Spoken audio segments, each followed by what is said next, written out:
Okay, so the topic is youth movement strength development, and tonight we're going to take a little different approach. In the past, we've had presentations on a variety of subjects, topics.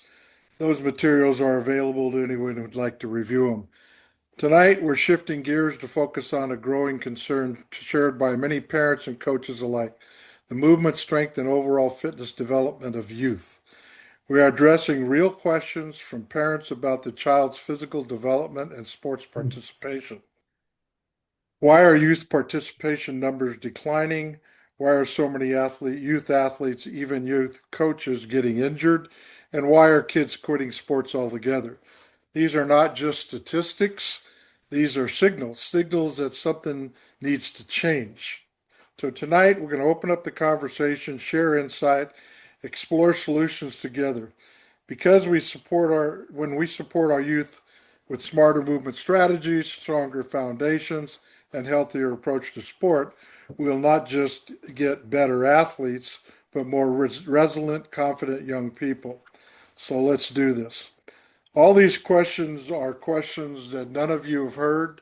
Um, I have honestly did not even look at them for the last 2 weeks, and I made this thing up this morning and I wrote them down. So I'm pretty well coming off the cuff, just like you guys are. So Danny got these questions and he put them in. So I'd say let's try to say somewhere around 10 or 15 minutes on each one, but I know that that never works, but we'll try to see where we're at. Everybody I can won't be make lucky to get past one question. We never get past one if we don't put something on it, but Yeah. we'll try to do that, and then everybody can have an opinion here. What I am going to do is I'm going to share this on social media, so your opinions will be out there. So if you don't want to use the F bomb or anything, I understand. I'll try to refrain from it because I'm probably the worst offender. But so, question number one, and I will not make myself the first person. I will answer two, but anybody can jump out first. Just raise your hand and go for it. I'm going to get my clock to some kind of a timer here and see where we're at with each of these things as we go through. So, I'm going to start. So, question number one. A parent approaches you and asks, I want my 5-year-old to start in sport. Should I find a soccer team for my child? Everybody got that? Yep. Got it. Okay, so who wants to go first? Uh, I would Go say ahead. yes. Is it a rec league or is it a club team? Uh, uh, how many kids on the team? How often do they play? And how much do they practice? And what's the goal? Do y'all have I-9 where you're at?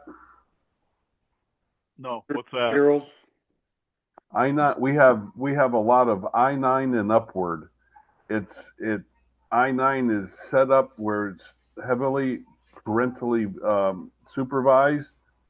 The kids practice skills on before a game, and then they play the game with the focus on using the skills they learn. Every kid gets to participate, and they rotate teams, so you're not always on the same team. And it's the biggest complaint I get about I-9 is they're not serious enough about competition. I think I would address it a different way. I'd ask the parent, why would you want your 5-year-old to start in organized sports so early? Because everybody else is. Is that a good reason? No. Yeah, But I'd start there. That's where I start the conversation, ask them why. And then find out what's really because, if it's because the neighbor's doing it, that's fine. Let the neighbor do it. That does not make it appropriate for what you may want for your child. What do you want for your child? I think you have to start the conversation with asking questions to make them think. so when I get parents, if I were to say that, they would leave and they'd find another coach who would train them. Um, I Well, that's attack. fine. Well, that's fine, but that doesn't make the answer correct. Because we can always find somebody that's going to give us an answer that we want to hear, as opposed to what we should hear. There's a big difference. Right. And so, and there's value in asking those questions and doing that. But I would like to. This is where Rufus helped me ask the questions in a leading manner to draw them to where you want them to go. And so, um, I don't know. If I talk about athletic development too much in general sports, I lose clients. So Well, here's another way to approach it. Sir or ma'am, when you first started playing organized sports, how old were you? I there's something I mean, that but I hear what you're saying is you have to. I mean, bullshitting people doesn't help anything. no, Giving them an answer that they want to hear doesn't help anybody. and I lose You have to business. finesse them in such a way where you don't lose them, where they don't walk away. Yes, And sir. see, I have a rule in my business. If I'm going to help you, you have to be nice. Otherwise, I'm not going to help you. Interesting. Grant, what you, Joe, are you, a question is the I-9, is that connected with any school system? Is it all private? I guess what I'm asking is, what are the goals of this program? Is it to teach skills? Is it to teach um, fundamentals? Is it Yes. sport oriented? Is it athletic development oriented? Um, and to me, far more important are the coaches, leaders. Do they have some idea of what they want the program to be and how is it shared and how much travel time, and if there is travel time, how much competition versus instruction? Um, I guess to me, there has to be some organization in the program with some obvious goals and objectives of what they want the kid to achieve by the end of the season. Um, I'm reading off their sports. Their I just did a search on it. I know a guy that's a high school baseball coach that owns an I-9 league, um, and it's talking about the goal is athletic development, and it is fundamental motor skills. So at I-9 Sports, our youth soccer leagues help develop kids ages 3 to 14 discover and build a love of soccer, sportsmanship, and athletics. Each league helps kids develop age appropriate skills with games each week to further develop in soccer. And the same thing in baseball. I don't know what the age is, but every time I've seen it, it's like there's always practice before a competition where they practice the skills they learn and then they try and implement those skills in the game. There's parents and adults and coaches everywhere. The coaches, I don't know what the coaches training is, but the goal is not winning. And so the parents that complain about it, they complain because it's not competitive. um, we also have a youth developmental football league run by some ex NFL guys out at the beach, and it's middle school. It's like fourth grade through seventh grade, and the kids have to play every position. And so every week they learn a different position and rotate. So one week you can be a linebacker, and next week you can be a quarterback. Next week you can be a running back. And um, the knock on it is that's where the non-athletes play football, and the serious athletes are playing uh, basically travel football. Hmm. So So this I, I-9 league, they have it in on multiple types of sports other than just soccer. yes, Joe, what state? Florida, Jacksonville, Okay, Florida. okay. And then the other one we have that fits is we have a thing up. It's through churches. It's called Upward Sports, and it's like basketball, flag football, and soccer. And it's so uncompetitive. It's basically adult supervised playtime for high school kids that don't make it in elite high school sports. And so it's all the benefits of sports, the social interaction. It's supervised by a background check, minimally trained adults, and it's very organized, with the goal being kids playing recreational sports with their friends under adult supervision. And I think that's an I think that's an awesome idea.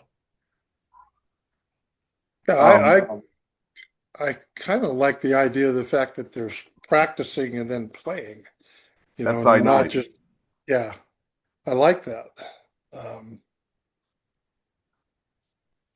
But at you the know, same, well, I recommended those programs to a dad, and the dad wanted to tell me that his son was the starting pitcher on some sort of baseball group, and they were 11 under national champions. And he wanted nothing to do with development, and so he played college basketball, and he just bought Dane Miller of Garage Strength bought his training and has weights in the garage, and he sends me videos showing how much they lift, and they lift like crap. So, but he's an extremely wealthy person, lives on the out at the beach, and where my gym's located is right in this middle of huge money, and these parents think they can um, buy through coaching and training, buy success for athletics, which is a part of the question you were asking. Um, PE classes in town are 40 to 60 kids in a class. The state championship high school, uh, they have 4 PE classes in the gym at the same time, and they do 40 on 40 volleyball games. It's physical education in the schools is completely dead.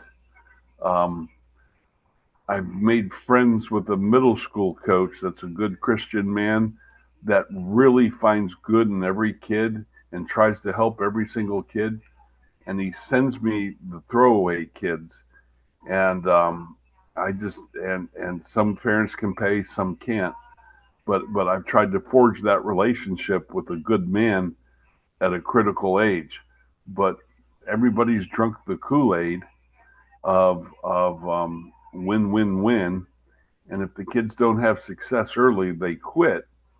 In our area, high school ROTC fills the void for the group camaraderie, adult supervision, rigorous physical activity, discipline, teamwork, and the high schools in our city, private and public, with their ROTC programs, they're doing more than anything at filling the gap of youth participation in sports.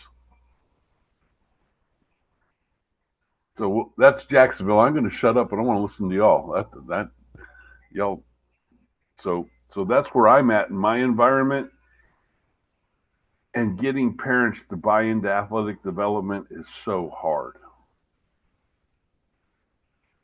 Well, that's exactly why we're having this discussion, because I think there's so much misinformation out there, or visions of grandeur, whatever you want to call it, that the parents haven't got a clue. And they get and then it becomes a blind lead on the blind. Yes. Monkey see, monkey do. And that's usually not a good idea. Larry, where are you at with this? I'm sorry, what? Where are you at with this? What's your thoughts? Well, the I guess the big thing I have is I want kids to be active.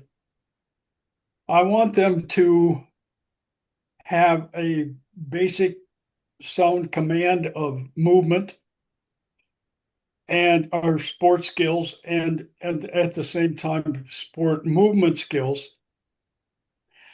I I think that a lot of the stuff that I heard Joe talk about, I want my kid, in this extreme program, et cetera, and we've got so many parents and quite frankly, some that obviously want their kid to have a full ride scholarship to some five-star university somewhere or a pro contract at the end of this. And we have miserably failed from the physical education discipline of just teaching. And I don't know whether, and who knows how it all started and where it started and whatever. But I think the big emphasis that I'd like to see is no matter, you talked about that I-9. I think that it's a start.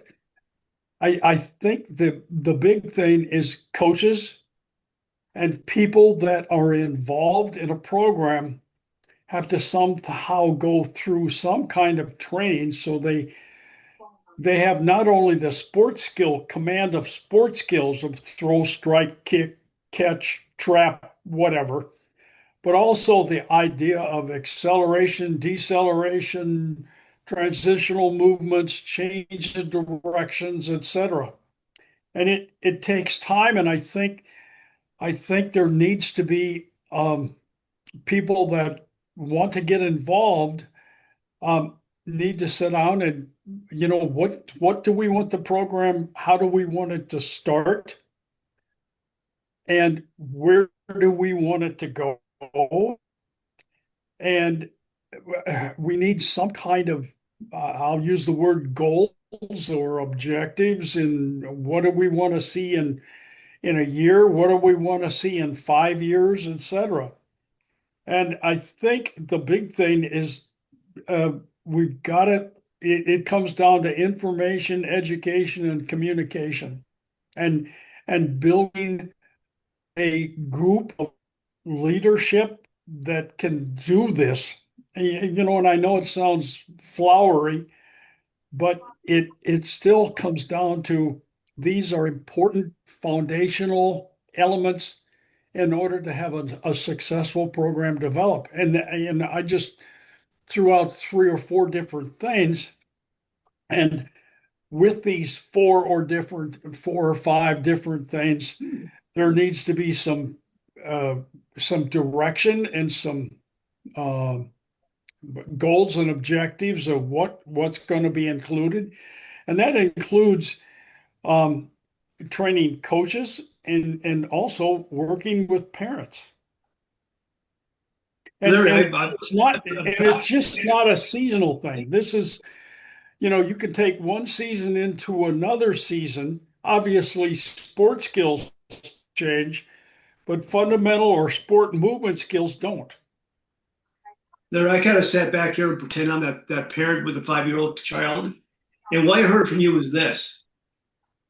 Does your child have does soccer take fundamental movements? Yes, it does. Explain those to me. Change of direction, acceleration, deceleration. Now, they're not going to know those terms we are. But, Right. Going back to that 5-year-old child with the parent, if I heard that, then I'm going to ask myself a question. Is my 5-year-old child even ready to play a sport like soccer? Or should I have them learn the fundamental movements before they play sport? That's what I heard from you. And I Yeah. think that would be a powerful conversation to have with that parent of the 5-year-old because they're 5 years old. How can you possibly have developed in the first 5 years of life those kind of skills? Right. I kind of like to think, I like what everybody's saying. I like the I-9 thing, where they're doing skills before they play the game. But I would kind of think that the recreation departments might, just an opinion, have some kind of a multiple sport type approach to this, because if you just get them into soccer, they're not swinging a bat, they're not batting something, they're not striking it that way, they're not catching, they are Right. throwing, but I think I would rather kind of approach it on a multiple sport thing through a recreation department so that the kids are being, they're getting multiple sports and multiple movement, but they're also being, introduced to multiple types of sport that are out there.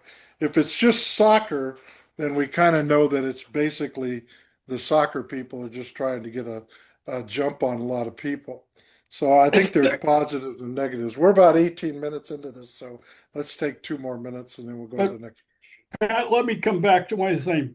Uh, Joe, you mentioned something about, and I don't mean to misquote you on this. So if I get off on some tangent, please correct Yes, me. sir. But you used the term of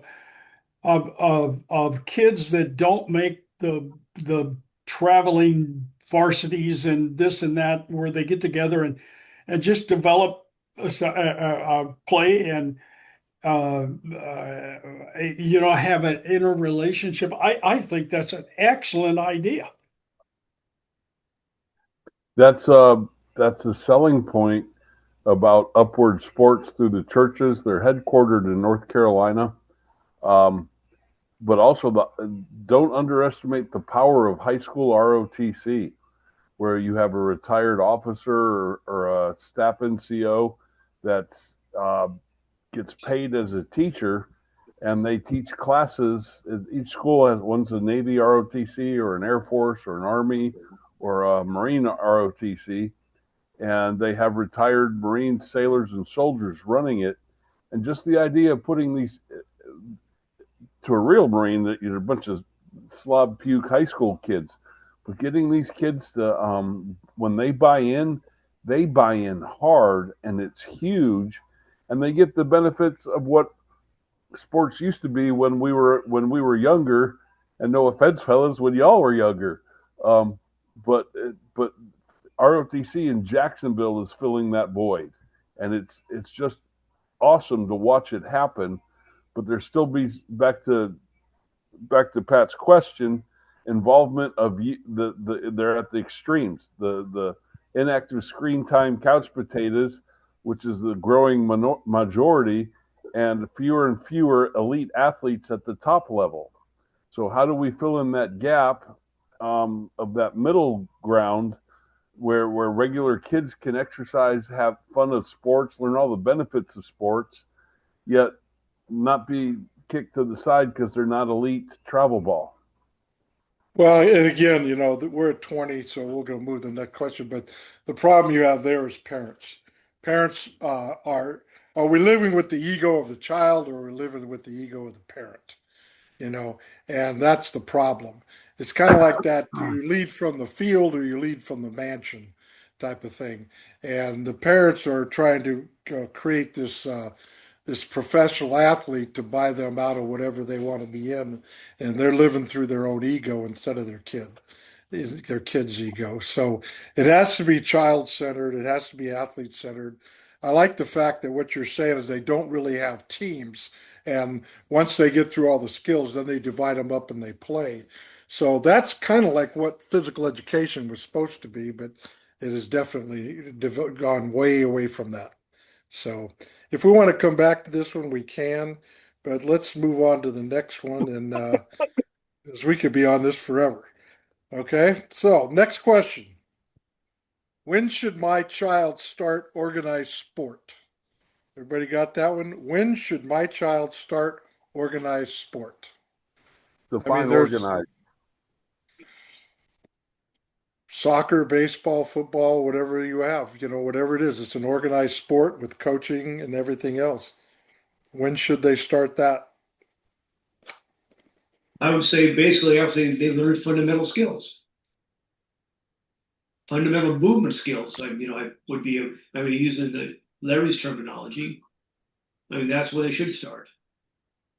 Otherwise, you Uh, start trying to keep up with the other kids, and you just you get too spastic. how do we identify whether they have or they haven't? Let's say, for the sake of a name, let's say Every kid's baseball. going to be different. You know, you're going to have How do those we natural. determine? How do we determine the kid has all the necessary skills to play baseball?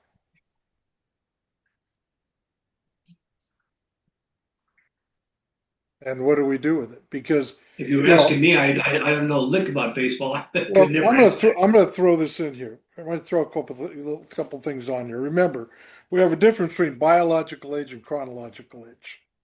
We have kids that are 10 years old that are like they're 14. We have 14-year-olds that are like they're 10. So all of a sudden we have leagues based on age. Should we have them based on age or should we have them based on skill levels? So my next question would be the standard answer that most people, I'm sure you all have heard, is when can they start doing this? Well, when they can listen and follow direction. So when is that? Those are questions that have to be answered. Um, I'm gonna, those are things that you have to have, and you have the parent that tells you my kid's the great athlete. Then you get him on a team. What you do is he buys his way onto a team that's supposed to be really good team, and then now the coach has a guy that's not as good as 90% of the players, and he's either going to be a jerk or he's going to teach the kid how to play the game, and if he doesn't play the kid, you got a problem. But you also have the coach that's going to play his kid over a kid that's better. So where do you make this? When we look at when should the child begin organized sport? What are we? What is the age that can do this? What do you think? I mean, I just threw those questions, those answers, common answers out. So come at me, Grant. Yeah, Rufus, I want to hear you on this. Is Thanks, Joe. Um, well, so first of all, you're not going to solve the problem until the colleges buy into this and start teaching it. The second thing is that the you can test them. Can you do these things? Can you run? Can you throw? Blah blah blah. Okay, if that's the way you want to go, and then you can group them by that. And have you got the coordination? Have you got the timing to hit a ball? It's thrown at you, or can you catch a ball? You go back. You always go back to the physical literacy things. Can you do? Excuse me. Can you do this, this, and this? And if you can't, then you need to be. By the time you're 7 or 8 years old, then you need to go into special ed gym class. And so you go into so then you put them in special ed gym class. Unfortunately, that nobody is going to do that. So there you have the problem. So then you get the kid that can't do anything, and he sits on the bench, and he gets bored. He kids that play in right field, I always call them dope smokers because they're always out there eating grass, which leads to them smoking dope later on. And because that's where you always put the worst kid, right? And so you have all those things, and it's just a vicious cycle that's not going to get solved until we answer the first question and get the colleges involved teaching about. It's more than athletic development. It's more of physical preparation for down the line. So when you have to, in Joe's case, when you have to go to the military and fight and defend your country, or it's not just about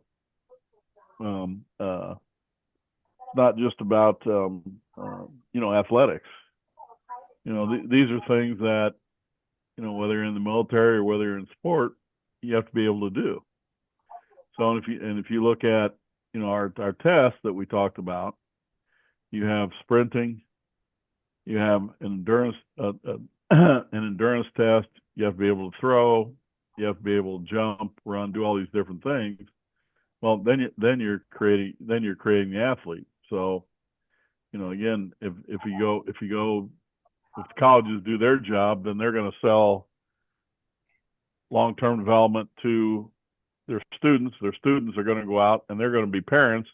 Now, their base knowledge is that we have we have this we have to build this process. So, I'm don't gonna, know if that don't I know if that like made it. any sense, but No, I think it does, but I think that kind of goes back to the question before, what Joe was talking about, I-9 sports, where they're teaching the fundamentals, and then they divide the kids up and play the game. And I said that's kind of what physical education is supposed to be doing. But if the recreation departments buy into it too, and then they have multiple sport opportunities for kids throughout the year that have multiple sports teaching fundamentals of fundamental movement patterns and these type of things during the sport because they're used in all sports. Our problem is we think we just need it for one sport. It's not. They need it for every sport. So then we see the crossover effect taking place.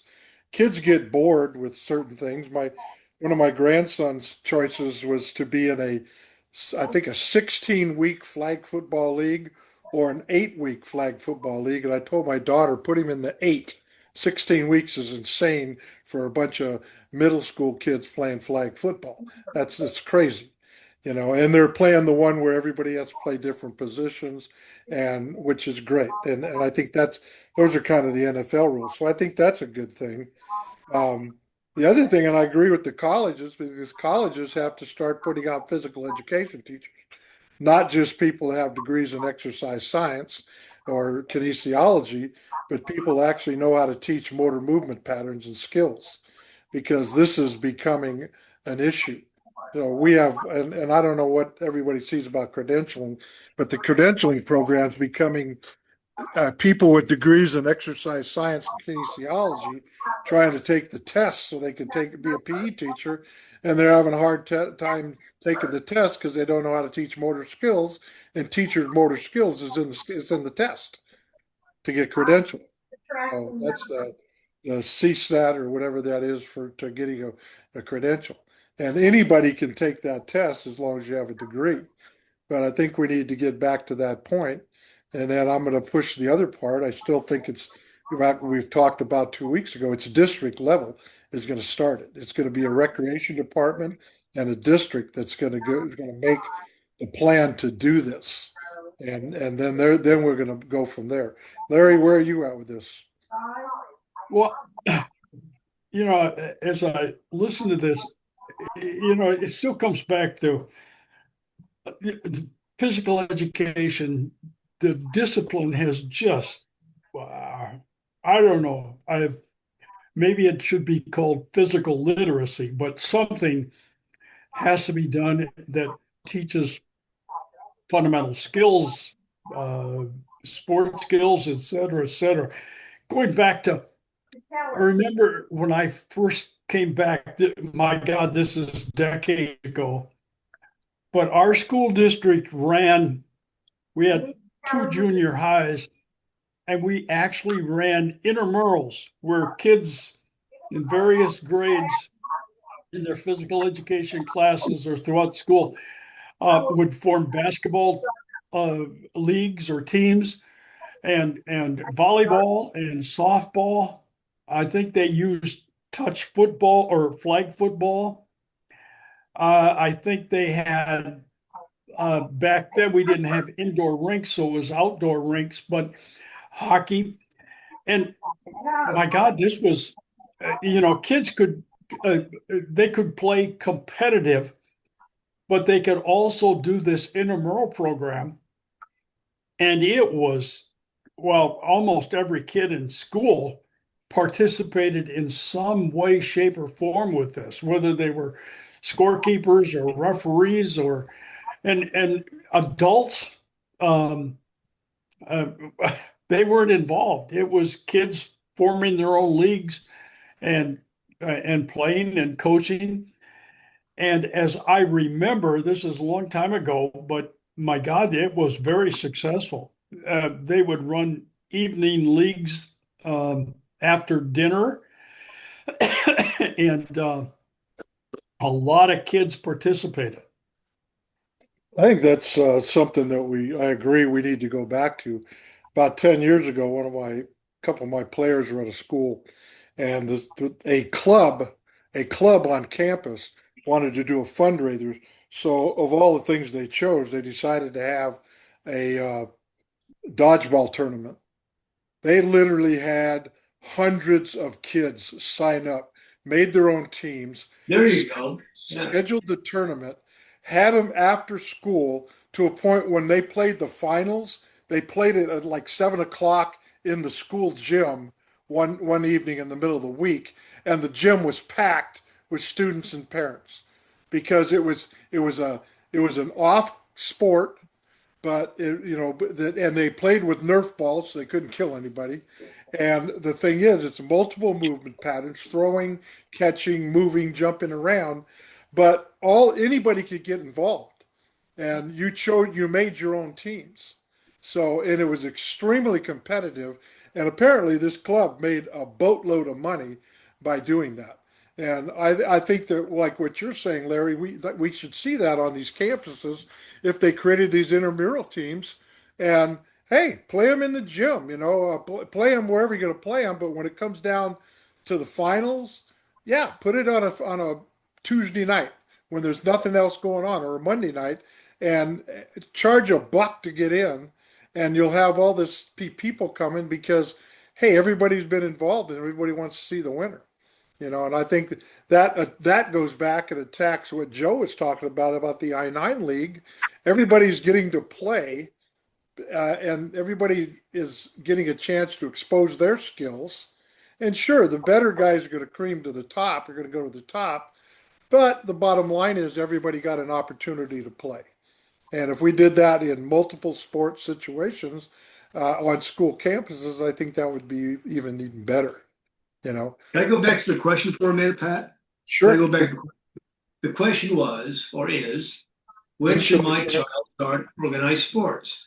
Right. And I'm listening to everybody here, and I look at it differently now. Well, I should anyway. How about when your child is mentally and physically, literally has enough physical literacy, hope I said that right, and wants to play organized sports, that's when you should go into it. Because the child doesn't buy into it, and it's not their idea, and you're forcing them into, like, say, baseball, and they don't like it, then it's on you. But I think when the child feels they're ready because they're mentally mature enough and have enough physical literacy to play organized sports and can take directions, which is part of being mentally mature enough. It comes down to the ability to play. What? Yeah, the ability The question is not what sport or what activity, but just when should they be playing organized sport, or you can call it activity. When he wants to, when he's physically When he wants to, yes. literate enough to do it, and when he can follow directions. But Yeah. a lot of it depends on the kid. Let the kid play what the kid Sure. wants to play. Yeah, and Don't let the kid force make him the into decision. things. Yeah, I mean, have the kid make the decision. I mean, I'm sure they're playing with their buddies outside, playing tag and stuff like that. Now they want something more organized. Okay. Kids will tell you when they're ready, because they might be intimidated if you put them into a sport and it's not what they want to do. All right. So this is everybody done with this question? We'll go to the next one because the next one's going to be even more leading into this whole thing. Kind of like the way these are organized. Question number 3. What are some examples? Number 3. Question number 3. What are some examples of organized play to assist in physical development? I know what Grant's first one is going to be. I think I know what his first comment's going to be. His first answer. But whoever wants to go first, go first. What are some examples of organized play to assist physical development? I think in a way we already answered that question. I think so, but no, not really. I think so. What are some examples? So what are Well, they? one of the things that, when you're starting out, I think we put beginners or uh, Johansson is now athletes on the with camera. limited skills I in disconnected my too phone from big, the computer. either too big of either too big of environment or too many players. I like small uh, environments that they can uh, control, and I like small numbers. So 3-on-3 basketball, Yep, 5-on-5 flag football with shortened fields and not as wide. Everybody's yep, eligible, rotating. Over Uh, the line baseball. Over the line baseball, good yep. one. Um, any others? I know Dodgeball. Grant, when are you going to say it? It's a 3-letter word. Tag. Tag. Tag. Nice job, Joe. Tag. I agree. I think Grant's right on. Tag is a great way. I mean, hey, if the kids go down the park, right? I And saw. they I'll have to and they share make new this. friends. What's the first thing they're gonna do? They're gonna want to play a game. And they I usually play think tag right away. the other day somebody sent me something, or I found it somewhere, and it was literally 50 different kinds of tag games. And I'm going, I didn't know there were 50 kinds of tag games. But my son said he plays tag with flag football, with flags, which I think is Yes. great. But I'll have to find that and send that to you. 50 different examples of flag or tag games that you could play. so So yeah, so but look at what's football? What's soccer? What's team handball? What's basketball? It's a giant game of tag. That's all exactly. it is, You're right. and yeah. To me, I don't know if this is right, but to me, tag is the mother of all sports. Okay, if I know how to play Just like tag, running from the cops. yeah, exactly. If I know how to play tag, I can play most any game in town if I have the skills. Well, there you go. Just Can you just by can you just imagine? Can you imagine an intramural tournament of 5-man tag teams playing with certain rules within the an area of a half a basketball court, playing tag with like flag tag. sure. Pat, I've we done it. actually did that at Cantwell High School about 8 years ago, where the coach was Jimmy Nolan. We had a tag tournament, just like you described, along I with thought other events as well. And guess what? Ever who won the whole tournament like that? There was some weightlifting. You know what they won? A William Wallace sword. there you go. A Now, William can you Wallace imagine sword. you're in East LA walking down Whittier Boulevard with a William Wallace sword? Oh no, the cops will pull you over. You get arrested in East LA before you got home. Yeah. Exactly. So you get yeah. So tag, but they used to have well, at least when I was in high school, we had intramurals, and so the only people not eligible for intramurals were people playing on the varsity teams or Right. the freshman team or whatever, right?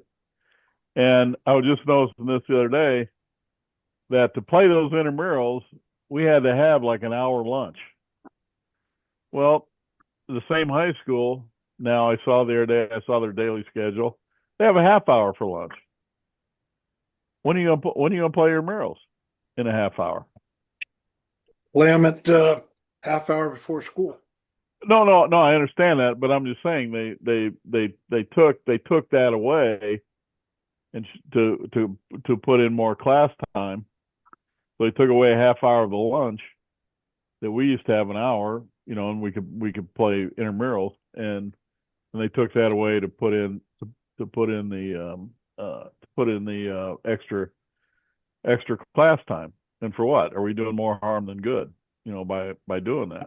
And so, but no, you have all these neat options. You have tag, you have dodgeball, you have all this cool stuff. I got one of my kids I used to train lives out there in California now, by San Francisco, with all the really fruits and nuts. And she was telling me the other day, she goes, I found this great game. I said, you did? What is it? She goes, it's dodgeball. And she goes, I go every week. We have a blast. I said, is there any good athletes there? She goes, no, they're terrible, but they're having a blast doing it. I They said, move really? around and have fun. Yeah, That's Well, all yeah, that matters. you exactly. know, the thing is at your All school, that And matters. again, dodgeball is tag. You got to dodge the ball, obviously, right? yeah. And And so, I agree. And with when we look at skill levels, sixth grade tournament, a seventh grade tournament, eighth grade tournament, a freshman tournament, a sophomore tournament, a junior tournament, a senior tournament. So, you're just playing with your age group. Now your skill levels are going to be multiple, you know. I don't know if you'd have a way of classifying kids skill wise so that you can only have so many of the A grade guys on your team, but I mean that's something the kids got to get together with. And my grandson's his coach was teaching a 14 and under team and a 10 and under team. So I was out there a couple weeks ago and they had practice and the 10 and under team scrimmaged the 14 under team in flag football. They're kicking their butts. They were passing the ball, and those guys couldn't catch them. There was just a bunch of little guys running around with a football, and they were literally short passing the 14 and under team to death, because they were just playing, and that was different skill levels. So I think that allows you to get better. So I think there's some things we can do. So we'll look at this answer being small teams, 3-on-3 basketball over the line. yep, Uh, five-man football, half-court volleyball, basketball. You could play. I guess you could play. Oh, half, cut a net in half. Play 3-on-3 volleyball. Just put a line down the middle, and have there's that one volleyball. The court becomes two. You could take away what I used to do in my PE classes. I took away passing or dribbling. 3-on-3 basketball, no dribbling. You just had to yep. pass and move, and that was good. You know. So I think You that know, something else kids like to play? Have a what relay races, have relay running races. There you Oh, go. relay yeah. Yep. relay races are great. And you can Kids change love the that. course. Yeah, you change the course. It gets competitive. They're moving around, so they're great. I used to have relay races with basketballs. Have them dribble up, and you had to dribble across the court and shoot a basket and come back and dribble it back and hand it to the next player. Couldn't Yeah. pass it. So you had to hand it. So when you do that, what's happening? Look at what you're doing and tell me what's happening. You can create a competitive atmosphere, but No, everybody's forget it being competitive. What's happening? everybody's Teamwork. playing. Yeah, but what's happening? What are you seeing when that happens? Okay, you're seeing the development of the skill. Yes, agreed. Agreed. Okay, which is the way you want to teach the skill. You introduce it and then you put it into action. Correct. Correct. Okay, so okay, we're going to practice the skill for it's no different than Joe's I-9 thing. They're going to introduce the skill and then we're going to go practice it.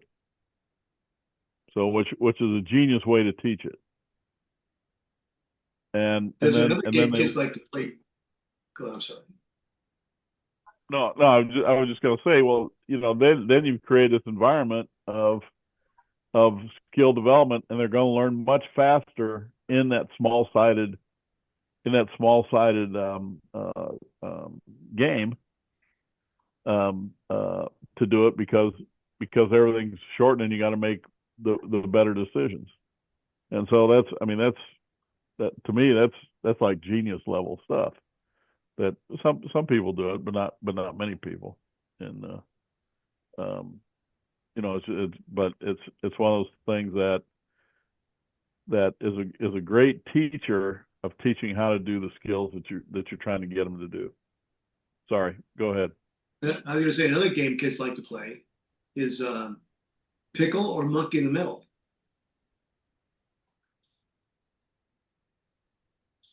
Say that again. There's a couple of games kids like to play is either pickle or monkey in the middle. I lost a bunch of people here. What happened? I don't know. I went back to hardly anything here.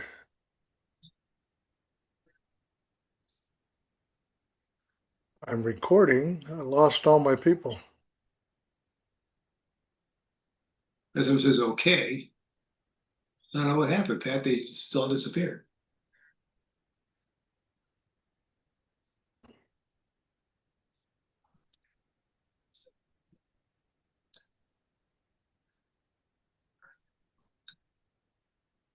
They're not transferred to break rooms, are they?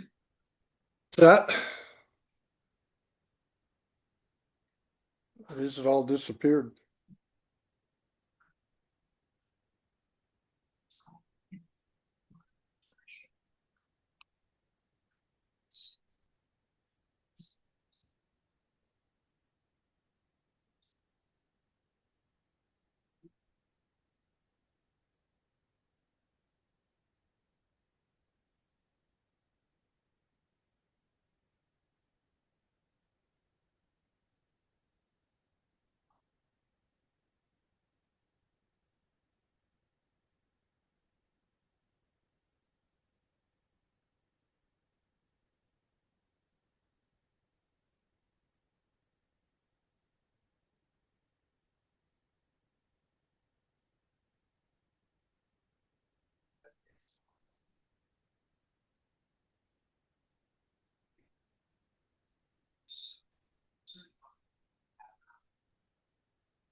What happened to everybody?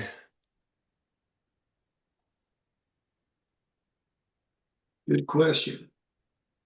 I'm going to turn off my recording right now. I want to pause it. We're resumed.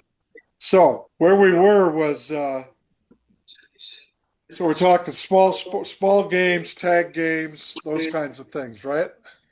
Yeah, we're talking about activities that kids can do.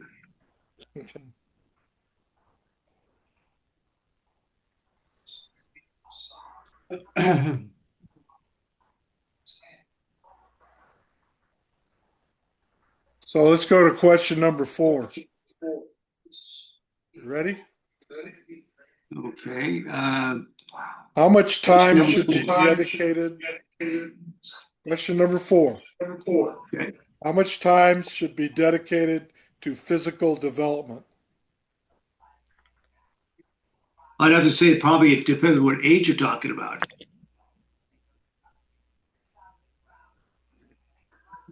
Rufus, don't the Russians have numbers on that? What's that?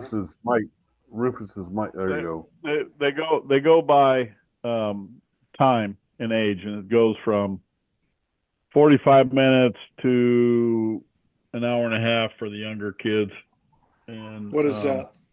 What is that? the time that they devote to their training or That their the Russian yeah, stuff? yeah, yep. And Now, so is this a training camp? Is that a I no, don't know if I don't know if it's a public school. What I, do you I have think data on who these yeah, individuals are? I These think it I think athletes it's that they've selected? no, I think it's the gym classes Wow.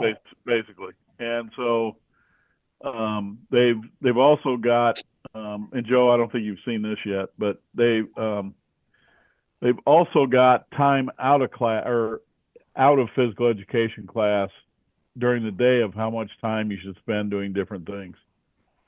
And Okay, but so let's take this back to where we're talking about. Okay, so my kid is going to play this I-9. How much time do they how much time do they do the skill development and how much time do they play? well, the skill development's about 80-20. Or 80-20. the skill development is 80 is 20%. The the general physical training is about 80% early on.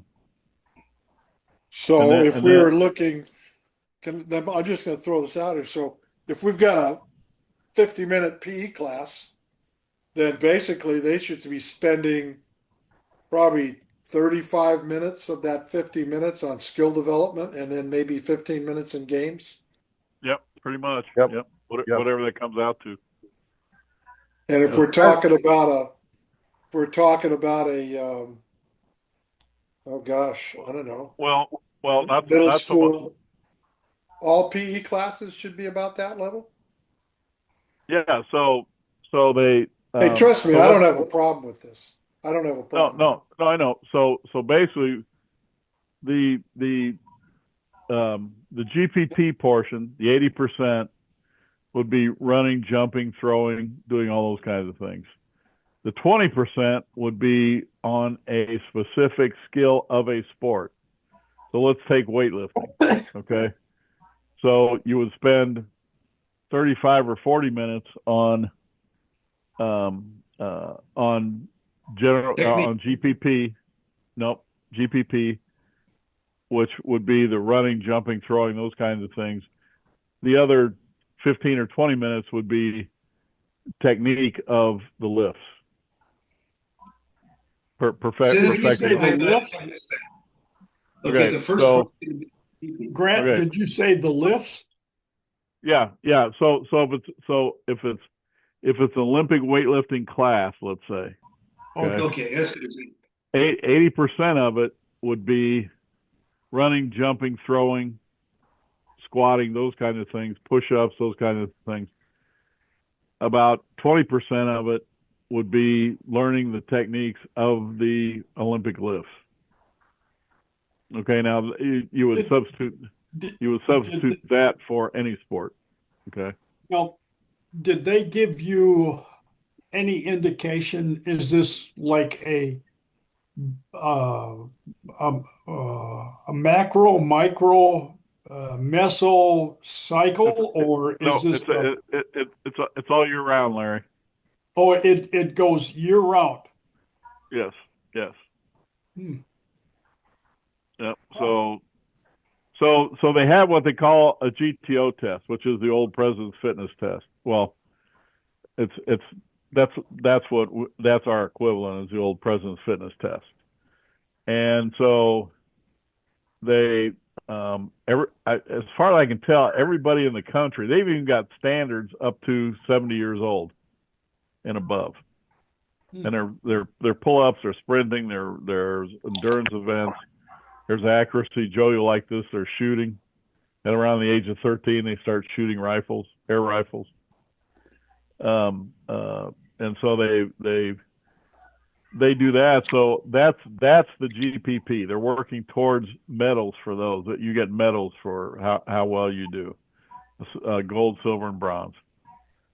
Then, and even as far as I can tell, even the Olympic athletes have to take this test, this GTO test. The GTO stands for Readiness and Defense, and so they're basically their first job is to prepare their people for war and defense of, as they say, the mother country. So the sports schools then at about 12 years old, after they've done all these tests on you, then if they pick you, then they send you to a sports school where now we're getting specialized training. So the first 2 years in the sports school at 12 years old, the whole summertime is devoted to there's no weightlifting, very little weightlifting in it, but there is a whole lot of GPP stuff in it. So there's sprinting, there's swimming, there's soccer, there's long jumping, shot putting, discus throwing, you name it, it's in there somewhere. There's a list of about 30 different exercises that they have to choose from. And so anyhow, they place a big premium on being an athlete. Okay, an overall well-rounded athlete. Okay, so you may have to throw hand grenades. You may have to shoot a rifle. You may have to long jump sometime, or whatever your sport is. And so they want this thing going. Well, then during the school day, they have breaks where some of them they'll just go for a walk. Some of them will be a walk where the kids walk ahead of the teacher, and it's a playtime, and the teacher just kind of stands back and watches.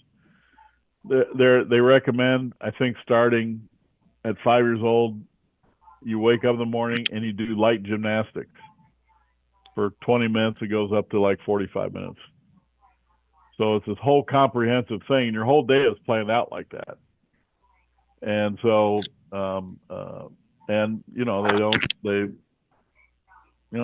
produce. Well, in my mind, it's the greatest sports system ever developed because they don't have a great population of athletes or a diverse population to make up these different athletes. So therefore, they have to build them. And we don't have to because we have this huge diverse population where we can just pick and choose. It's literally the Bulgarian method. It's survival of the fittest. Whoever survives this gauntlet of youth sports makes it to the pros. Right? How many guys can you think of that played football that probably would have been maybe an Olympian in maybe another sport? How many guys we coach like that? But they never got the chance because we don't give them a well-rounded physical education program. And so, I can't tell you how many soccer players I've had over the years that can't throw a ball. They can kick it now. I was just thinking about that. You're talking about that, the sports-specific training. How many times you watch? In fact, we were talking about one over the weekend. They're talking about a team that they can't tackle because if they can't tackle, it's because those fundamentals aren't being worked on in a specific sport. If they can't tackle, because those are the fundamental things you need to play football. Right. So we've got a quarterback now who's probably the most athletic quarterback ever to come out of the NFL draft here in Indianapolis, at Anthony Richardson. His accuracy rate's 54%. He's horrendous. He's got a cannon for an arm. He can throw the ball the length of the field. And he's fragile. Yeah, and he's fragile. Exactly. So he's not resilient. So all these things, so I've been studying about tempo and using a metronome for things. You guys heard me talk about using a metronome. Well, how important is being able to keep a beat to music? The most athletic guys you see are all very rhythmic. They can all dance. They can all do things, right? I'll be right back. But yet we don't teach any of that stuff.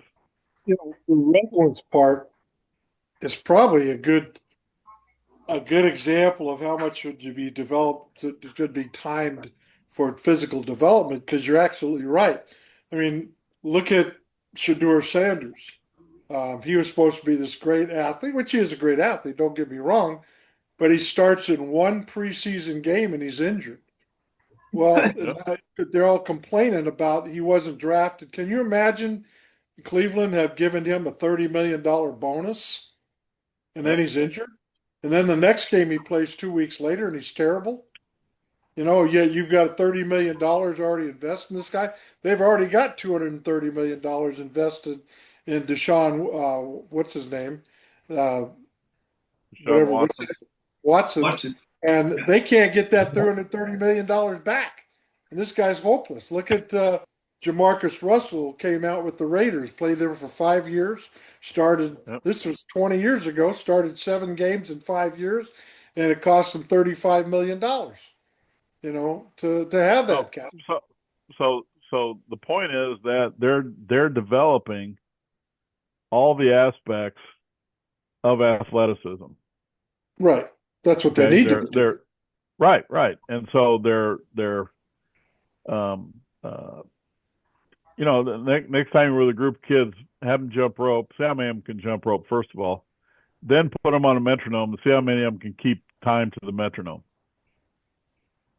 And it's horrendous how many can't do it. Then you look at how many can't relax and do an exercise or a sprint. They're very tight. We all know this. You want your lips flapping and all this other stuff. I can't remember if I showed you guys. I know I said this to Pat. There's a great what do you call it? Instagram thing. It's AGIL Oh, the rhythm HY. thing. Yeah, The thing, yeah. awesome. Thing is awesome. It's basically ladder drills, and I hate that ladder, the speed ladder. I hate that thing. But when you put it to music or to a beat, and have them do this and see how loose and fluid they move, it's unbelievable. Well, I like the one on that one where the guy showed the kids that were when they first started. They weren't. Yeah. I practiced that today with a kid I was They training. learned to be fluid. Yes. And all they do is bounce. You guys know who Diego Maradona is? He was a great soccer player probably about 20 years ago. I think he died of a drug overdose or something. But anyway, he's one of the greatest soccer players ever to play. There's a 2.5-minute video on there of him juggling the ball to music, juggling a soccer ball to music. Yeah. It's unbelievable. It's unbelievable how loose this guy is and relaxed. He doesn't have his shoes tied. He's bouncing around. He's hitting it with his shoulders. He's hitting it with his head. He's doing all these different things, and he very seldom misses the ball. And he hits it way up in the air with his shoulders. I still don't know how he does it. And it's just so fluid. If you watch him, and it's like a ballet. It's so rhythmic the way he's doing it. And then you watch him play in the highlights. The guy's unreal. Yeah. But again, and that's one thing that nobody ever talks about is the timing. Look at the difference in Olympic weightlifters in the Americans and the Europeans and the Chinese. They're very fluid. The Americans are really herky jerky. There's it's almost no timing to this. I agree. And so we did this the other day with a girl. Was trying to teach the first pull to the knee, and she kept shooting her butt up. I put her on a metronome at like real slow, like 80 beats a minute, and all of a sudden she got in time. She got in rhythm with the metronome, and now all of a sudden she's right in time with the metronome. Here she goes up and down just perfectly. Was on balance, everything. We took her off the metronome, and the whole thing fell apart again. Interesting. Huh. And so I tried this. Yeah, there you go. Yeah, or you get one for your phone. It's an app on your phone. Yeah.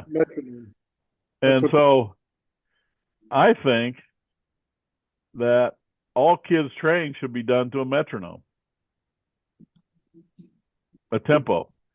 And if you read about rhythm in sport performance, they all talk about being like a drummer, who are this is what I read, the greatest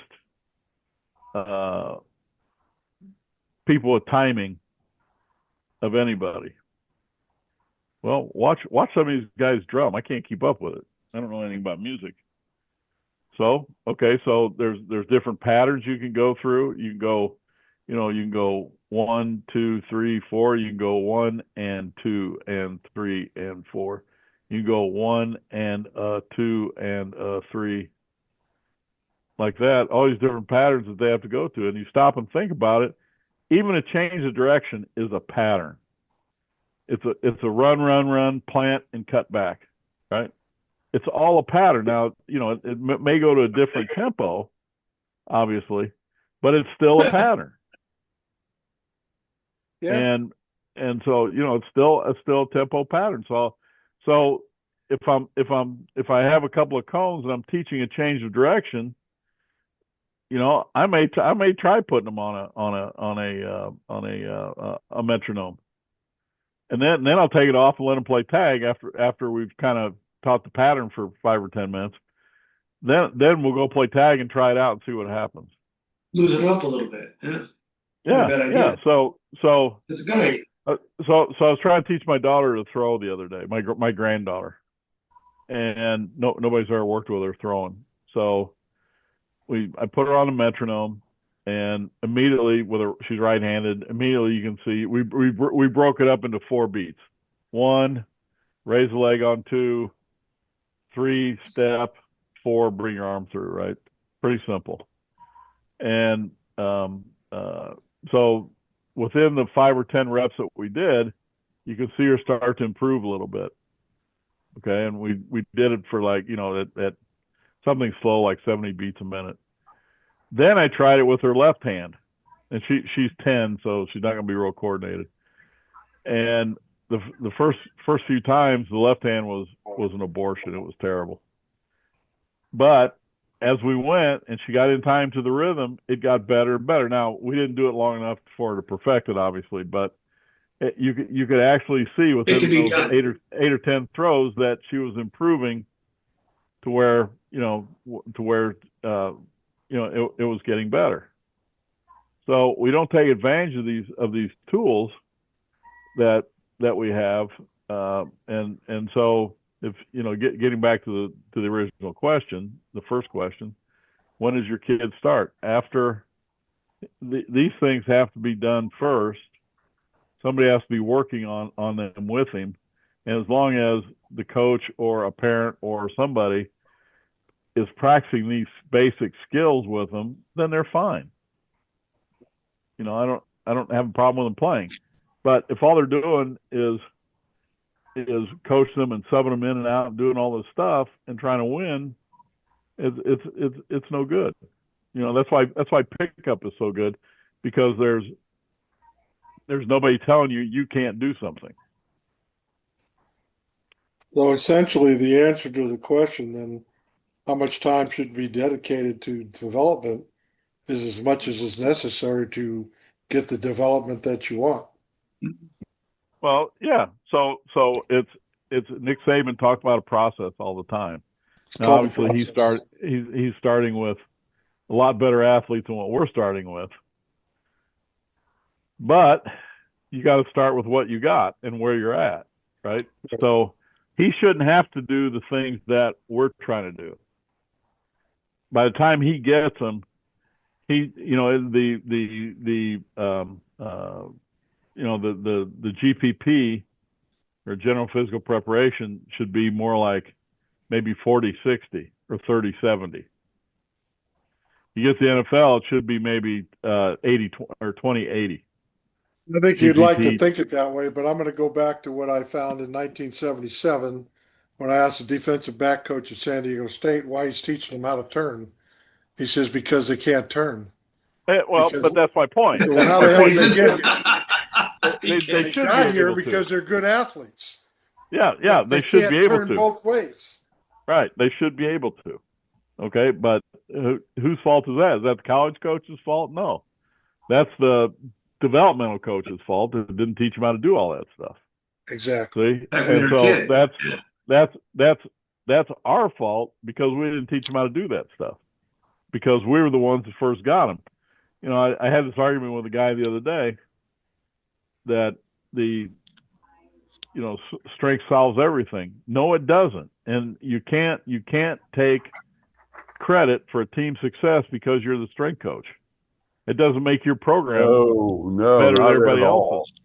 Exactly. And so I told him, I said, you completely discount all these other people that have coached this kid, whether it be in the skill development, his gym teachers, whatever it is, his parents, they all had a hand in him in that kid's success and development. So I hate to use this as an example, but it's the only one I can think of. Hillary Clinton's right. It takes a village to develop an athlete. You have to have all these different people involved in it. And so when you do that, now you're building an athlete, or you're building a person, or whatever you're trying to do. And then when you expose them to all these different things, they can go out and find a sport that they really like and maybe become a pro in it or an Olympian. They have to adapt. Yeah. Yeah, not everybody, as much as football coaches want to think everybody should play football, not everybody's going to be a football player. No. One of the best weightlifters I ever had didn't have the mentality to be a football player. He's the best athlete in the school, not playing football. And the head coach would get on him all the time. I finally told him, I said, Eric, lay off the kid. He doesn't have the mentality to play football. He's like trying to make a wide receiver out of a sprinter. Yeah. It's not going to work. Sprinters aren't used to getting hit. So different subject of coaches at the high school level that are stopping kids from playing other sports in order for them to be able to just have the kid in one sport, and then the kid never, I mean, not that it's but I used to laugh at the kids that were 5'7" and they thought they were going to play in the NBA.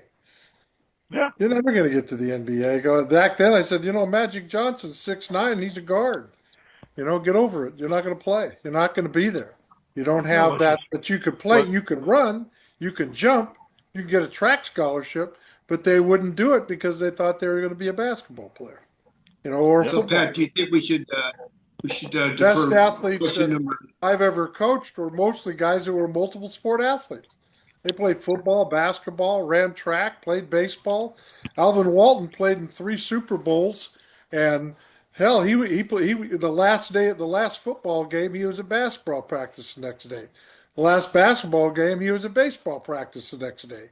He could have run track too, I mean, but they're just multiple sport guys. They do it all. And we've lost those guys. So I'm going to lead to the last question because this is going to be kind of a follow-up on everything. What are some mistakes or misconceptions parents have regarding developing skills for their children at an early age? What are some of the mistakes or misconceptions parents have regarding developing skills for their children at an early age? I'll tell you one thing I saw many times. Parents dropping their kids off in my gym and forcing them to lift weights. They didn't want to lift weights. No, don't make them lift weights. Yeah, but they got to lift weights to play football. I said, no, they have to play football to play football. They don't want to lift weights. They don't want to lift weights. You're not going to force them to do it. That's a misconception right there. Larry, I'm going to say I know what your answer is going to be when it comes to strength coaches. Go ahead, because I know what you're going to say. Well, I don't know which comes first, the chicken or the egg. And when I say that, do I mean movement and strength? I think they both have to develop. I think there are a lot of coaches that say, well, if I just make you stronger, that's all you need. I think there needs to be instruction in both uh, movement, in correct movement in strength, and there needs to be correct movement skills taught in movement. Um, the important thing that I think is um, there has to be a development sequence in everything. And when we get in a hurry and we try to compress time, shit hits the fan. And a kid trying to compensate makes incorrect movement, whether you're pressing, pulling, or squatting, or whether you're sprinting or changing direction. And we don't all learn at the same time. So what one kid might take longer than someone else to get it, but there has to be a sequential development of skill. And the strength element is important, but I think coaches get caught in chasing a number. If 100's important today, well, then 101 or 105 is even more important than tomorrow. And there is a level of strength that I think is important at each sport, but there has to be a combination of being able to develop an athlete. That's what's crucial. A good athlete can play any sport possible, or of their choices, I should say. But we talk about, Tom Brady's a prime example. I think he would probably be a very good, maybe soccer player. Who knows? I don't know. But a good athlete can play many sports. I have three things, Pat. Said mistakes by parents. I didn't mean to cut you off, Larry. It sounded like you were finished. But the three things: parents' mistakes. One, they think the coaches know what they are doing. There are so many untrained buffoons teaching youth sports that have no training, and there's nice guys with no knowledge, and then there's cutthroat SOBs with knowledge. But the parents assume the coaches really know what they're doing, and this is the best path. They You're also, so right. You're so correct. and then another thing is parents are afraid to get left behind, and that competitive youth sports are the key to making it later. And so, if their kids are to have a chance, they got to dump them in and compete now. That's why rec ball, little league is dying, and travel ball is taken over. But the third thing I think is the parents, especially wealthy parents, they're right in saying, I wish to purchase this. They believe sports are a meritocracy or even a democracy where that they have an equal chance, every child has an equal chance to make it, and they don't. I'm on Rufus' side with development and genetics, but just because you work harder than somebody doesn't mean you're going to make it to the NFL.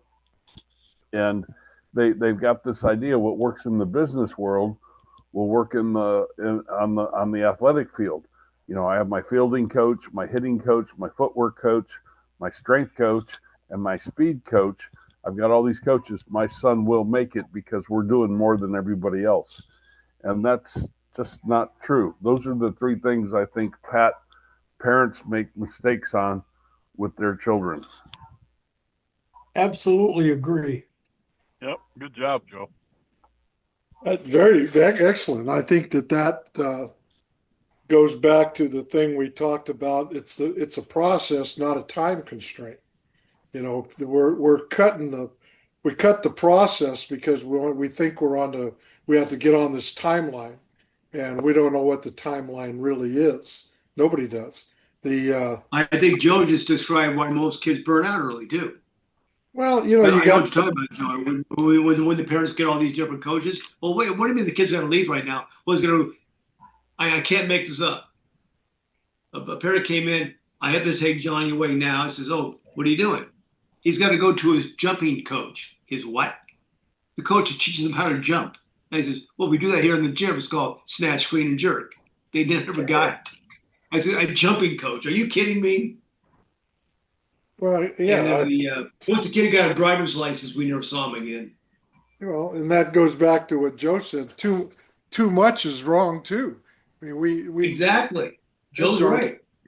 their time. They don't even have a time to have a life because their parents got all these coaches they're sending them to. The kid has no life, and when I'm just kind of trying to put this all together, and as I do this, it really comes down to developing the athlete first and then the sport athlete second. And we're not doing that. We're trying to use sport, which is something I thought about a while back here in this conversation. Parents are trying to use sport to get their kid in shape physically rather than get him physically in shape so he can play the sport. And I always say things that one of my favorite 9 words that Vern Gambetta said one time. Somebody told me to add it to 10, but he said, run, jump, throw. And I added to this. He said, run, jump, throw, squat, pull, press, snatch, clean, jerk. Well, I added to that, run, jump, throw. And I could add rotation, I guess, because that's what we do. That's what we do. Squat, pull, press, not for maxes, to be stronger and better at run, jump, throw. Snatch, clean, jerk, so we can be faster and quicker and more explosive at run, jump, throw. Because the process of an athlete is all of that. Yet we try to cut, in my opinion, we try to cut this short, like Larry. I'll just have to make him strong. Well, there's that problem with you may be able to squat 900 pounds, but if you can't move, you can't play. And how many people really think that a guy that can bench press 225 pounds 40 times can't bench 500 pounds? He can. That's not even 50% of his max. So we know do that, but we don't think of that. When we look at one of the things that Bud Charniga pointed out to me one time when he was looking at knee injuries is look at the development of these football players. It's from the waist up. From the waist down, they're nothing. They're skinny, and then we wonder why they get hurt. They can run really fast, but they can't stop. How many times you see guys overrun people? Because they can get there, but they can't break down to make the tackle, or they take off as a defensive end, and as soon as the quarterback steps back up into the pocket, they fall down and they can't get up. They can't get up very quick, so they're not very agile. So we've left out so many parts of what they can do because we're just trying to get them to go in a straight line. How fast can you go in a straight line? Well, that's not going to make you the better athlete. Danny said the guy that can, the world-class sprinter that can't catch a football. That's not what he trained to do. He didn't train to be a multiple athlete. So that's kind of my 2 cents. Anybody else? Hold on. Let me say this real quick. I like where Larry went with helping parents. So I have a situation. I want you all to think on this. I'm helping the most crazy thing in the world. 2 friends, they're best friends. One's the high school head coach and athletic director at Derrick Henry's old high school. His best friend is the head football coach, athletic director at the middle school that feeds that high school. And at the same time, the middle school guy is in charge of all the county Pop Warner fields and Little League baseball fields. And they have, on paper, they have a K through 12 system. And all I can think of is right now is what I'm looking at with with Larry and Pat and Danny and Rufus, and I mean, and Larry is your wisdom applied to this situation. If I can get them to buy in, you have a blank slate to apply this stuff to. So I'm going to take it on my own initiative to say that there's some prestigious heavy hitters that want to help you be successful. The high school football coach will have the most chance of pulling it off. I taught a level 1 to the group and to the gym that the middle school coach owns. And I ran the football strength program for them, and it blew them away. And so they're really open to my advice. And I told them when I get old, I'm going to retire, put up a chair, and I'll just sit there and be a crudgy old Rufus telling them what they're doing wrong. And I knew that was Oh, coming. you know him well. I knew that was coming. and he pulled out the chair and put it right in front of me and said, "It's right here, Coach. When you're ready." So I've got an opportunity. With I can just feel it bursting. The wisdom and the knowledge that's coming out of this is insane, but it's got to be used somewhere. It's got to be applied somewhere. So, like, the the big brain smart old guys. This is our recommendation to parents, like that tool that the NHL had for parents. I mean, a set of guidelines. Rufus doesn't have anything to do. He can type this all out on his one hand or his one finger. Thanks, Joe. but an aid for parents and an aid for youth coaches. Just a guideline, and just what we talked about here. Just an implementation for these knucklehead little league coaches. Hey, do this, do that, and I don't know. Maybe to get something started. There's just a resistance to learning. Well, Joe, the whole problem's always been this.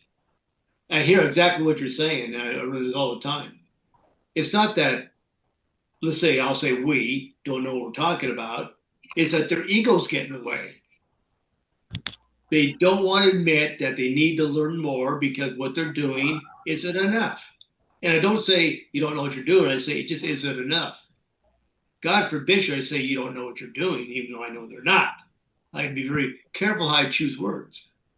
But their egos step right in their way. And who suffers? The kids. But that's one thing parents really need to be aware of. Yep. These two coaches, though, invited me, and they're always having clinics and stuff and wanting to learn. I don't know. This might be a blank canvas to apply some of this stuff. Well, I think this sounds like scenario is you're controlling K through 12, and you're also controlling the coaches in K through 12 for what you're saying. Yes. So Larry has said this many, many times, and I'll let him go expound on it. We need to coach the coaches. We need to coach those youth coaches, because Vern Gambetta and Jimmy Radcliffe said 10 years ago at the NSCA in a conversation we had about this, you're not going to get a bunch of, PhD guys coaching little kids. You're going to get parents. So we have to coach the parents to coach their kids, because the parents are going to be the little league coaches. So we need to coach those guys. So I think you've got a perfect scenario, because you can now tell those coaches, you got to do this to be able to coach you. You got to go through this little course that we're going to do. Go ahead, Larry, expound on it. Well, I was just going to say, my goodness, Joe, this sounds like just a utopia. If they could put this together, it would be this could be a model for almost any kind of a program anywhere. Yes, sir. They're in the middle of football.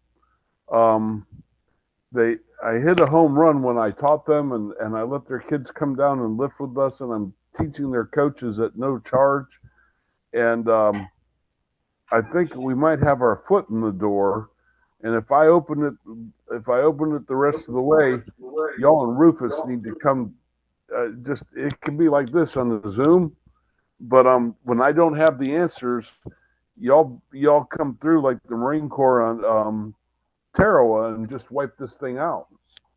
Well, I'm going to open an invitation to you. Talk to them.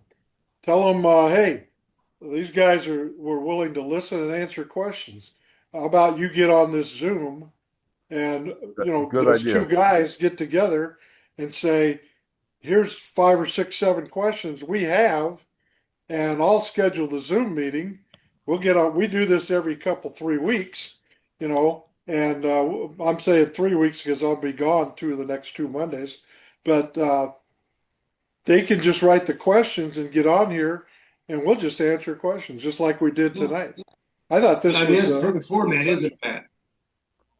You stop and think about it. Give us your questions, we'll answer them. Have the two of them get on, because they're the ones that are going to be in control and they can ask the questions. I will, as much as it's in my power, Pat, I will make it happen. Okay. Okay. Well, I think we're kind of beat this whole thing up right now. So, What I we do thought is we'll this only was schedule good. a meeting, and then Joe, you can get them a board and impact us an invitation to our next meeting, which will be in about 2 weeks. That's very Make it gracious. 3 because I'll be in Oklahoma on the reservation until the 16th. I leave next Monday. So I'm going to Okay, say, so Pat, when do you want the next meeting on your calendar? What's your I'd next say the Monday? 22nd or 23rd. Okay. 22nd is going to be Monday Night Football. You know how that works. You want to Oh, go we with, got to go 23rd. want to go with Tuesday the 23rd? Let's do that. I'm fine with that. September 23rd on Tuesday. Yeah. All right. Yeah, that works. I will push that. This could be something big, fellas. Yeah, that's You know good. what? And I will If we get don't with give it a Dan shot, and we'll never I'll come know. up with I'm all in. what's You that? know, one thing that I'm impressed, it sounds like they have an idea of what I'll use the word K-12. You could put any numbers in there, but a sequential development program is unheard of. I mean, this Exactly. could be absolutely awesome. The only place, Well, I'll Larry, tell you you what's stop and happening. think about it, Larry. We always talked about, what if we had a format like Joe was talking about, you were just talking about, to where, yeah, when you get that 5-year-old kid in, where do you start? Now they're 8, now they're 12, now they're whatever. Some sequential so they can see the development going on through. Because what are most people talking about? Let's go right in the middle of it when they were starting high school, and now let's talk about development. What happened to those former years? Nothing. A goose egg. And why not? Because Pat and anybody that does level ones, what do? We coach coaches how to coach. We teach how to coach. And what you're seeing, And the Joe, same really, thing here. Put a program together so the parents know what to look for when they're 5, 8, whatever the ages are, moving forward. Because Pat, you're good at that, where you could sit down and say, when they're 8 years old, they should be able to do this. We talked about that, and now where's a program that makes that happen? And I know the school system is supposed to do that, but are they doing it? According to what I'm hearing, they're not. well, They're just where collecting I'm going, paychecks. The other Joe, thing is about if you look at the top 20 or 30 high schools in the United States right now, let's say it's football season. Are they private schools or are they public schools? Private. A lot of them are private. You go to Hawaii, and the top schools in Hawaii, like St. Louis, that's a 6 through 12 high school. Kahuku High School, 6 through 12. Their middle schools or high schools are joined. You go to these schools in the Midwest on the East Coast that are private schools, they're K-12 schools. They are controlling everything. You look at the stuff, the guy that started the high school association, Larry, trying to think of his name right now, started the high school Gary strength coach. Schofield, Yeah, Schofield. He was in K through 12 school private schools. That's where they were coming from. They were well, coaching the, he's doing that now. yeah, He's they were coaching those kids for 7 and 8 years, not just 4 years. They had all the developmental stuff, and Yeah, it's like a little Russian. yeah, that's what this guy has, and he could be a powerhouse if they put this Yeah, together. that's I would right. disagree with that. I would disagree Why? because I'm betting they don't have any. I'm betting they don't have any development as we're talking about. I'm betting that it was more uh, weightlifting oriented. Could be. I don't know. I know those Well, guys are I not. mean, we have one. I mean, we got second graders lifting kettlebells in a school where I was at, and so yeah, I got fired because I had him out sprinting and doing his other things, playing tag and all his other stuff. The parents got pissed.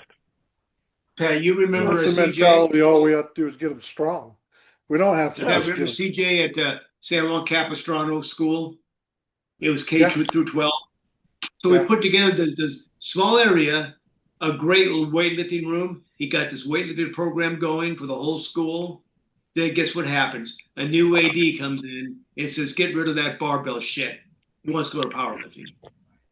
So the problem is you start off, but once you get that change of principals or whatever, they come in, they screw the whole thing up because it's not their idea. They don't know how to coach it, so it can't be any good. Let's scrap it and let's put in what I know how to do because they're too egotistical to say, I want to learn more about that. But they don't give a shit. They just get rid of it and that's it. Even though the program was working really good, was it, Pat? He had how many kids go to youth nationals? I mean, worlds. He had what, about 3 of them. The football team was doing great. The whole sports program was doing great. CJ leaves, get a new AD, and it gets rid of the whole thing. It worked so good they quit doing it, and that's a pity because the kids hurt. The kids suffered. But and I absolutely agree with you, Danny. But with what Joe talked about, it sounds like this could be a really awesome entry. Yep, I agree. And it No, might I mean, be no, worth Joe's right. really Joe's pursuing. right. The thing is, as long as they buy into it and they don't change it, once it starts working, Well, that's where That's- we said before, in order to do this, it's got to be done at the district level. It's not going to be done at a national level. National, there's too spread out. A district has to buy into it and decide that they're going to go this direction. Or a school, if it's a K-12 private school, they're going to buy into this thing. I mean, Schofield's program was all about all kinds of multiple stuff at the younger ages. If I remember correctly, Larry, wasn't it? He was Yeah. all kinds. He was doing all kinds of stuff. Well, okay. So, but Yeah, he wasn't just doing weight. everybody I've ever seen is it's all just weight training. Well, right? that's the Whether problem with the strength coaches that think all we have to do is get them strong. exactly. Well, That's not going to work. that's what I'm saying. And so the guys in the high school thing, look at their Facebook posts. Does anybody have a program for this? One guy wrote in the other day, he says, oh, the volleyball coach came to me and says he wants to have his volleyball players lift. Does anybody have a program I can follow? I thought you were a strength coach. Yeah. Exactly. What are Well, you getting that's paid about for? I'm gonna wrap up this. So, I'm gonna wrap up this recording right now, and then it's just stay on, because I'm gonna stop recording.